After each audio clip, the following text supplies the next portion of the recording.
नमस्कार, मी वर्षा मरकड आणि उद्या आहे महाशिवरात्री. आता महाशिवरात्री म्हटलं की महादेवाच्या प्रत्येक मंदिरापाशी प्रचंड गर्दी होणं साहजिकच आहे.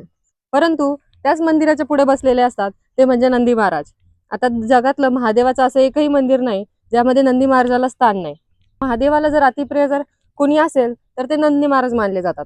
जे कोणी भक्त महादेवांपाशी दर्शनासाठी जातात त्यांना आधी नंदीची परवानगी घ्यावी लागते, मग महादेवापर्यंत पोहोचता येतं. त्याचप्रमाणे जर काही मनोकामना असेल तर ती नंदीच्या कानात बोलली जाते आणि असं मानलं जातं की ती मनोकामना 100% महादेवांपर्यंत पोहोचेल. परंतु दुर्दैव असं याच नंदींना सर्रासपणे कत्तलीसाठी पाठवलं जातं.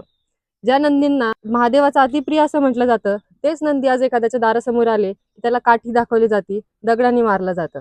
याच नंदीला महादेवाचं वाहन म्हटलं जातं. तेच नंदी आज दुर्दैव असं की प्रत्येक शेतकऱ्याच्या घरी जर्सी गाय ही नक्की असते, पण ह्या नंदीला त्या ठिकाणी स्थान नाही. तर ह्या महाशिवरात्रीला आपल्या जवळपास असणारे पशुपक्षी असतील किंवा गाय असेल, नंदी असेल, यांना जर आपण खाऊ घालण्याचा संकल्प केला तर ती एक खऱ्या अर्थाने महादेवाची किंवा त्या पशुपतीनाथांची आराधना असेल. धन्यवाद.